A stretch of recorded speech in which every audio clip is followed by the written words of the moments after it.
Welcome to Coach Talk. In this episode, we have talks about relationships. And remember, I have a variety of guests to give insight and awareness. And this is not to say there's any right or wrong answer, but just to bring more insight as to how we can create better relationships, whether it's romantic or not romantic. And with me today, I have a very special guest, Mr. Ali Fadhil. How are you today? I'm doing well. How are you? Yeah.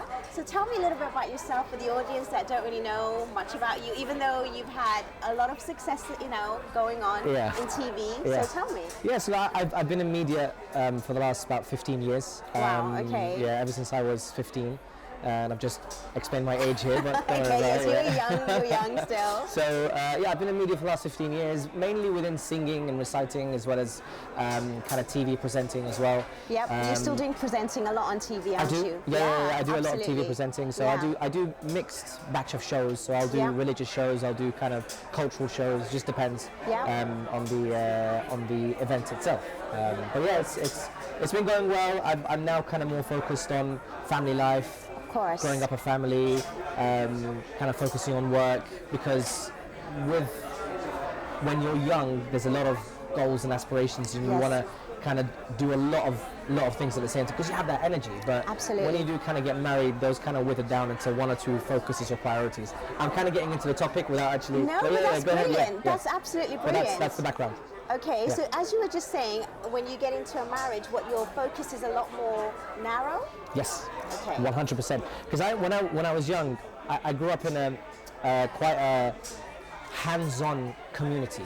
Okay. When I say hands-on, it's basically there was a rise of events, community events. The community kind of wanted to come together. So there was a lot of events where people would come together, they would speak about different issues within society. So I grew up in an environment where I saw a need when it comes to singing, but religious songs for a certain community. It's poetry, right? Poetry, poetry. So with that rise, there was a lot of projects that I wanted to work on. And you obviously sort of tried to get the youth. Yes, absolutely. That was the main aim. So because I was a youth myself, I didn't realize that what I was doing was for the next generation. Yeah. I only realized that maybe 3, 4, 5, 6 years down the line after I settled into a career path. And then I realized actually what I'm doing now isn't for my direct community or my direct age group or generation. It's the future. The generation after. And then when they started to grow and listen to my songs, then they're like, that's when I noticed, oh, okay, so it's not for my direct generation, it's for the generation after me who are taking notice. Their future. Their future. So then that's when I started, so initially it was like project after project and I had so much energy. But then when you focus on marriage, because your priorities change, it gives you more of a focus, gives you more of a clearer path, so to speak. Because you don't have the time, there's only so much time you can use. If that time is spent, if you prioritize that time, the majority of it has to be for family and work and making a living. I then couldn't spend too much time on the other career that I built. So I had to try and manage my timetable to ensure that each aspect of my life was happy.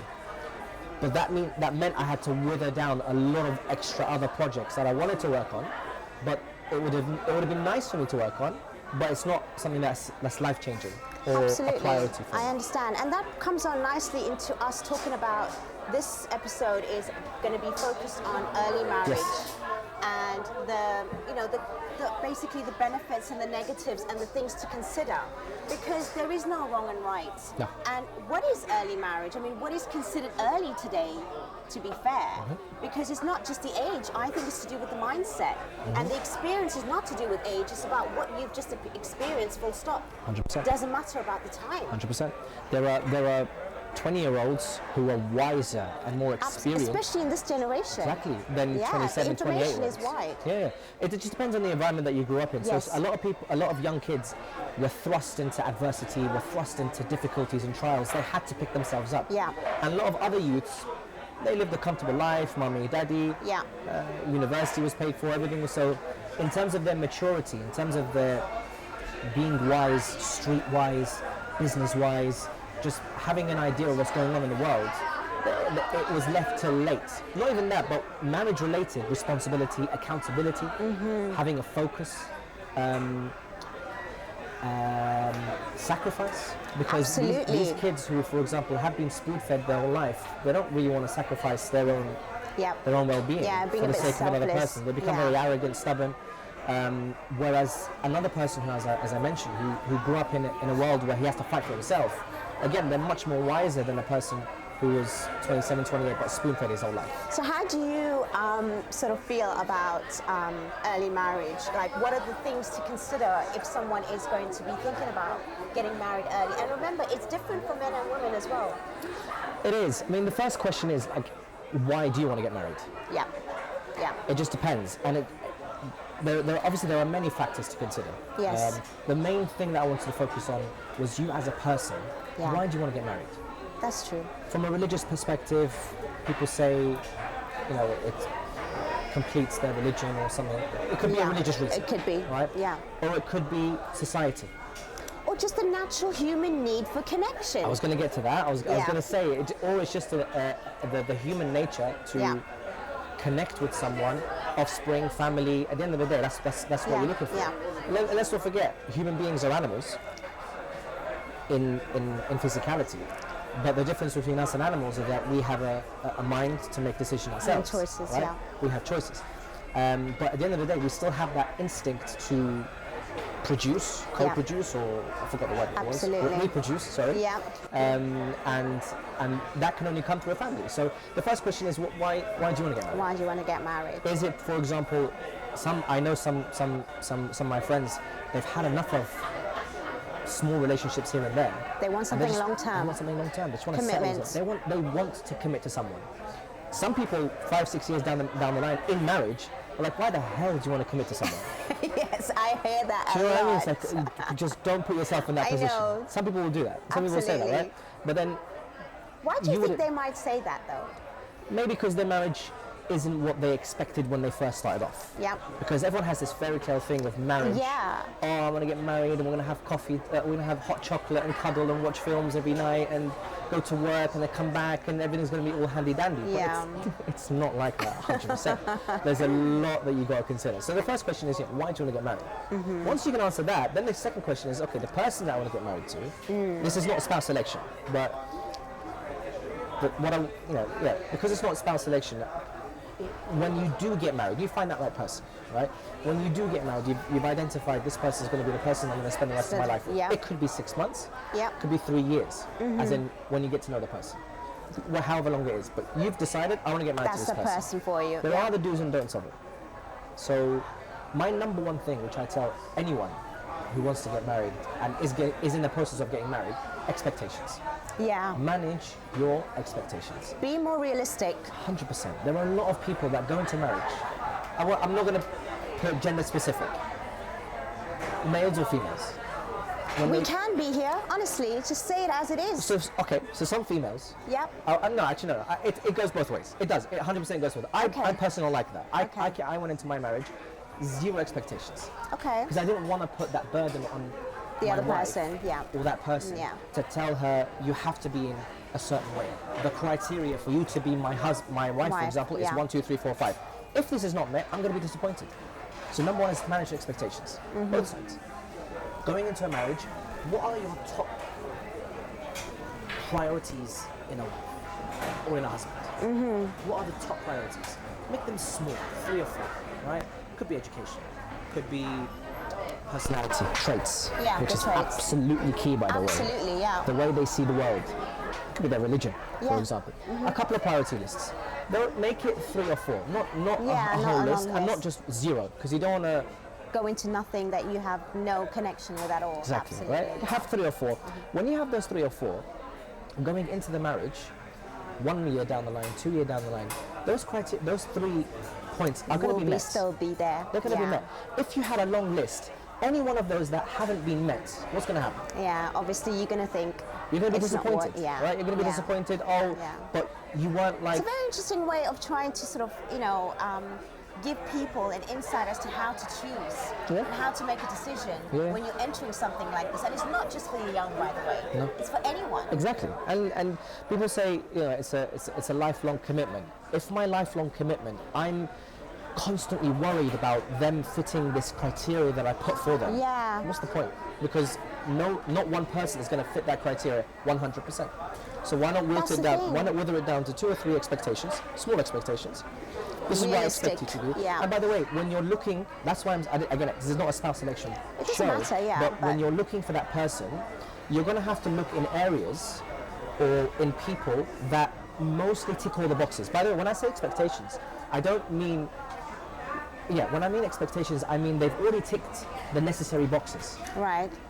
For example, age, for example, education, for example, lifestyle, whatever it is, they've already ticked the boxes. But I'm talking about some 3, you have to look in yourself. There's a lot of self-reflection here. Absolutely. Look in yourself to find out what are the 3 things that are really important to me. Really important to me. A solid foundation. It could be, for example, I want a woman who is going to be a mother of my kids. Yeah. So I could be thinking long term. Yeah. What kind of mother is she? Not kind of wife or girlfriend. Yeah. What kind of mother is she going to be? Yeah. If my mindset is family. Yes. Right? Yes. So again, a lot of things that you need to consider. We'll wither it down to 3 or 4 expectations, but these are your core beliefs. Yeah. Yeah. Your core Absolutely. beliefs. Yeah. When you have that in place, then you can tell them, listen, these are the 3 things that I would like. What I want. I would like to have been covered by you. Everything else, I'm happy the way you are. Yeah. But just these 3 things, if you can, I'd be happy if you can kind of proceed on these 3 things. Yeah, just to manage your expectations. But what about people I come across, especially the younger generation, for them it's a lot, male or female, even now males, they want the female to be financially stable, okay? Now, even though it might not be a core thing, but for some people it's like, you don't have a degree, I'm sorry, I'm not even going to speak to you. That's why I said you're vetting before you actually have that conversation. Yeah. So if one of my key priorities is that she has to have an education, I'm not going to start speaking to someone who doesn't have an education. So I've already done my due diligence when I'm searching for that girl or that man. Yeah. Right? I've already done my vetting process. I've already done my searches. I've already done my due diligence. Now I'm focusing on 2 or 3 people, or this person who I've met. Who when you has do an that, education. let's rewind a bit. When you go through that process at the beginning, what are those things that matters? Because even to get to the core, sometimes that beginning stage is quite important as well. Because if you're only looking for someone who is just gorgeous, nowadays is also a criteria. Someone who is just educated, someone who is professional and has the bank balance, then doesn't that also cut out a really good relationship for somebody that could actually have those core values without the initial? It just depends on how you meet then, because I'm talking from a very cultural way. The way the Arab culture works is that you can either get married in 2 ways. Okay. You either find, you either come across this girl you've met at uni or you met at work. Yeah. You want to get married, so you get the parents involved. Or you go the other way. Your parents will say, well, look, there is this person. Why don't you meet her? Yeah. Right. So those are in our culture anyway. In the Arab culture, that's the only 2 ways you can get married. Obviously, within outside Western culture, you meet people in a club or in a bar or at work or in events or social events. And but the same things happen though. Okay, so then you come across a person who ticks all the right boxes, you've met them, blah, blah, blah, you have real good chemistry, he doesn't have an education. You're going to look past that because because instinctively you're attracted to a person. When you first speak to the person, I'm talking about a first meeting, right? Yeah. You're at a social event, he comes over, hi, how you doing? My name is so-and-so, and you start to get talking. If at that stage you found out that he doesn't have education, in your mind thinking, I don't want this, he doesn't really have education, you're not going to get along. So then I'm talking about after that process. Right. After in your mind, I'm not talking about physically ticking the right boxes, but in your mind, without you even knowing, he's ticking the right boxes. Yeah. Do you know what I mean? Yeah. So that's absolutely. And what do you think, is there a perfect time for marriage then? Because you talk about early marriage, some people might really not like it, but is there a perfect time? There is no perfect. No one will say, I am now ready for marriage. A lot of youths in my community, they feel like they need to have ticked their own boxes Yes. before they start to even think about marriage. Yes. What's that? What are those boxes? I ask. And they say, well, yeah, I need to have a job. Yeah, I need to have a absolutely. house. I need to have a car. I need to have a mortgage. I need to have this Yeah. before I start to get married. And I'm like, who's to say that you're going to be ready for marriage if you tick all these boxes? Yeah. Marriage is nothing to do with a house or a home or a car or a mortgage or your social stature. Marriage is about you as a person and her as a person. Can you two get along Through anything. through anything? Yes. That's the problem. Yeah. Okay, so I've got the car, I've got the house, I've That got. can even be taken away, by the way, Could be through taken in away. between. Yeah. Exactly. So Yeah. what happens then? Yeah. Are you now suddenly not ready for marriage? Well, that doesn't work like that. Yeah, I swear there was a movie about what you're saying. Yeah. So essentially, what this movie was, I saw it a couple of years ago. Basically, there's a couple that wanted to get married. The father-in-law said, "I am not giving the blessings for my daughter to get married unless she goes through this course." Now, this course wasn't a course of let's tick the right box in terms of I have a car, I have a house. No, it's you two as people. You two as people. Can you two get along? Pre-marital course. Yes. Okay. That is what I would love. I genuinely think it should be a prerequisite for any. Well, I know countries like Indonesia, apparently they have to have it in order to get married. Yeah. They have to go through it. And that way, then you can actually have a gauge to know whether you're ready or not. Of course, there is no way of actually telling without being thrust into the situation first. But it depends on how you deal with it. But that's why you bring similarities. I don't know off the top of my head what would be similar to marriage that you can kind of relate to. Like in terms of you, okay, let's just say you two get married 2-3 years down the line, something happens and it tests your marriage. Yeah. Yeah? I can't think of another situation pre-marriage that the guy would have to go through in order to relate to that marriage situation. Okay. Do you know what I mean? So yeah. But at the end of the day, there are. It's giving that insight and awareness of the future to consider these things that will happen in order for you to be a bit more ready and prepared, because it takes away that expectation that is unrealistic. Yes. I think that's what it is. Yes, exactly. Bottom line. Exactly. And I think we don't have enough of that, and it's got nothing to do, even if it comes from culture, religion, or society alone. Even if people don't have religion, they are influenced by society or by anything that's around them. But when you go to these courses, that takes away all of these filters, and then you get in touch with yourself, and then you'll be able to know yourself in order to know someone that you want to be with. 100%. And I really think that being prepared is a good one, because a lot of people go into marriage absolutely unaware of what they're going to be going into. Because of the pressure of maybe age or society, whatever they feel at that time, or they met someone and there's the pressure of committing. Because sometimes when you feel that you find that person, one person's ready for marriage and the other person isn't. But then you go into it. And actually that leads on to my second point quite perfectly, because there's a major difference between girlfriend, boyfriend, dating, and actually living with the person. Taking on that shared responsibility. That is a major difference. And Absolutely. I refer back to my own culture. And I think there are similarities to Western culture as well. Absolutely. But when you are kind of engaged, within our culture, the engagement is like dating. You'll go out every other day. You'll talk to each other on WhatsApp. You don't see each other all the time. You don't see each other all the time. This you don't see each other all the time. This is key. Getting to know. But it's getting up. But this don't see each other, because when you are getting to know that person will only know 60-70% of your life, because she doesn't spend the rest of the 100% with you. Right? So then in the remaining 30%, let's just say, you're doing your own thing.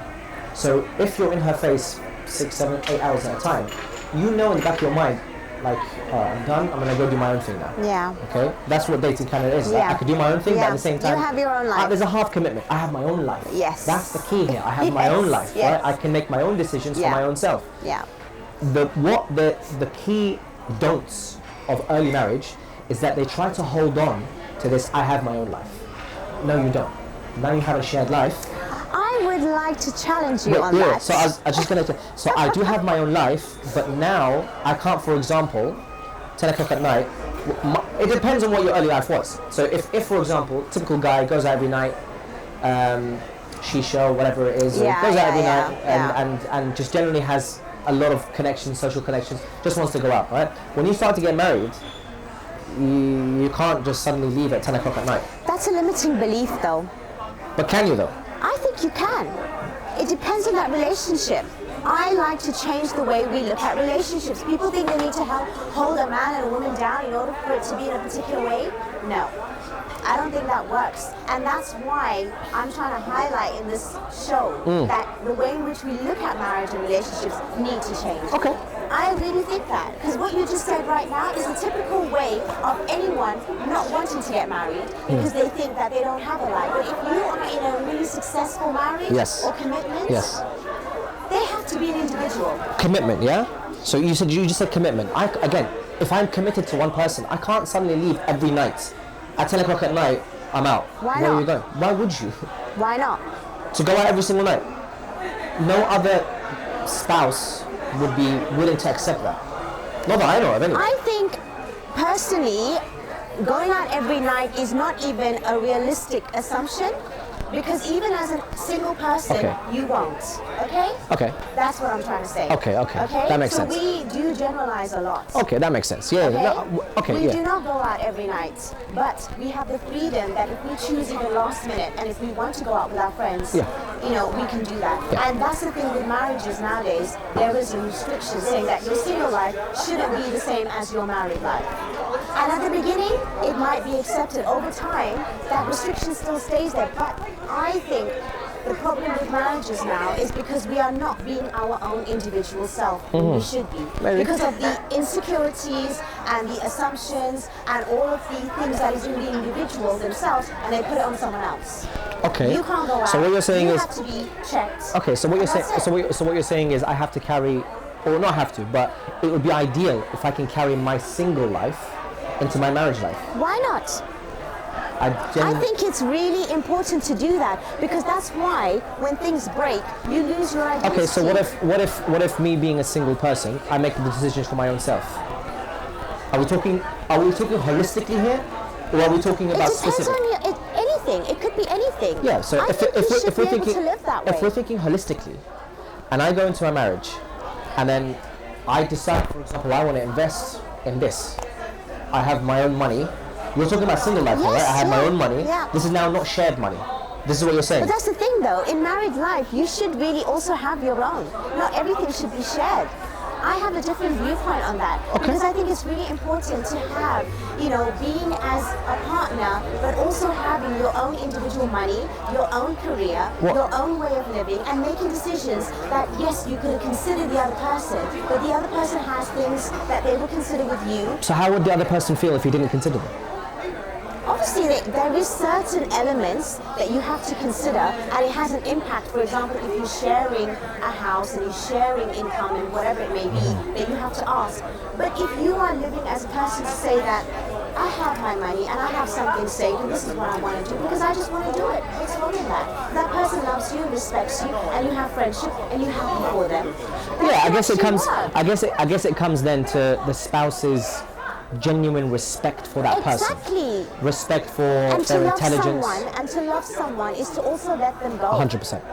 That I agree with. You cannot be attached, and you cannot think that they're going to do it just for me. No, that I agree with. Yeah. But you see, what you just said before highlights the typical marriage of you being trapped. It's not an issue of trapped, but you just manage your expectations. And number two, there is a vast key difference between just your lifestyle. And by the way, I'm talking realistically. You're talking about an ideal world. No. Yes. No. Genuinely, I think you're talking about an ideal. An ideal world. No. That's how it should be, right? No. You have your individuals. Because people have set limiting standards and beliefs of how society should be, and that's why it's become this ideal. Okay, what I'm saying is not an ideal and how it should be. It's like this should be another option of living together. Okay. Which is realistic. I get it. Now, what I'm saying is, this is on the prerequisite that, for example, they know who they are. Exactly. They know what their self is. They know confidence, what. Okay. Self-esteem. What I'm saying is, maybe realistic and ideal. Let's just leave that to one side. But in most situations,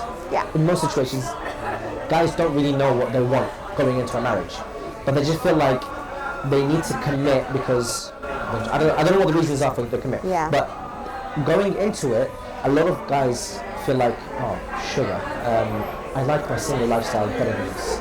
Exactly, because they're also, again, they're recreating the marriage to be in a particular way, and everyone's seeing it in that way, and that's what it's going towards. And that's why it doesn't work, and now we're seeing the results of it in that sense. No, 100%. That's what I'm trying and that's to say. why, again, I'm trying to reinvent a way of being when you are committed, when you are with somebody, so that it works. No, that I agree with. Your way of thinking, I agree with. And I'm saying, yes, you should be, in a way, before you go into marriage, you should know what you want, who you are as a person, and that other person should respect that. That comes through communication. Communication, friendship, self-esteem, and knowing your identity and your worth, because at the end of the day, if a lot of the times when we project what we do on our partners, it's literally because of us. It's our own experiences and our own. If your wife's going to be checking on you, or your wife's going to be making sure that you go in a particular way and you have to check in or whatever, I just don't see that as someone with trust. I think you let someone go. Because they're going to do it no matter what, and they'll find a way anyway. Because I see couples every day that come to me, and they think just because I've got him on tracker, or or he's checking in on me, or he's only not allowed to go with his friends, or he's not allowed to go on holiday, that's going to make him not do it. No, you can have the freedom and not do it because of who you are. Exactly. Not because you're holding a string there and pulling it and letting it go whenever you want. And that's what women get wrong. 100%. 100%. So I know it's very liberating, but at the same time it's liberal. But at the same time, I think that to be genuine, you cannot hold people in cages, like you said. You really can't, and that in a way is really detrimental. That is. And that's where I see things behind closed doors that has made me create this show, made me create this subject. To sort of make sure that, people need to really start thinking. It's not about what society says, it's not even about what religion says, it's about what sits with you, and you take what is with you genuinely. Because people are living very superficial lives on surface. And inside and behind closed doors, it is chaos. It is. So it's not about getting married young or old. Anything can work, but with the right way of being. I think that's the main key takeaway, is that age doesn't matter, possessions don't matter, expectations don't even matter even, but it's just you both knowing who you are before you go into it, and that way you have that genuine love and respect for each other. And by the way, it's also it's that trust as well. It's that trust. But sometimes, sometimes men, or even women to a certain extent, they do things that obviously break that trust a bit, and that's why the woman would have to, for example, track. I also know of women that have been betrayed, very, very small amounts of women, but they will trust again 100%. Because they live life in a different light every single day. You cannot bring the baggage from the past, even for the same person, to do it again, because in a way, you're labeling them. And even if their trust is broken, they have to prove themselves, but you get on with your life. You don't have to hold them in a string still. And say, you're gonna be trusting, because now I caught you, and I'm gonna hold you down. That's not trust either. Because if you allow that person in your life again, you gotta start again from the beginning. 100%. And put that past behind. And it's very hard for any individual to do, but it is worth it. And I know we've come to the end of the show. Honestly, we could have done this even longer. And I know it's made you think, and I hope it's made the audience think. 100%. Because it was really enlightening to listen to your talk. Absolutely fun. I hope that, people learn from this and they have an insight. And I'm sure that, we will revisit this again. Definitely. It's been a pleasure. Thank you so much for having me. And I really hope that the viewers understand that this is only to give insight and to give awareness. But at the end of the day, it is your choice, but you've got to know yourself really, really well in order to make that choice. Thank you so much for watching, and we will see you in the next episode of Coach Talk.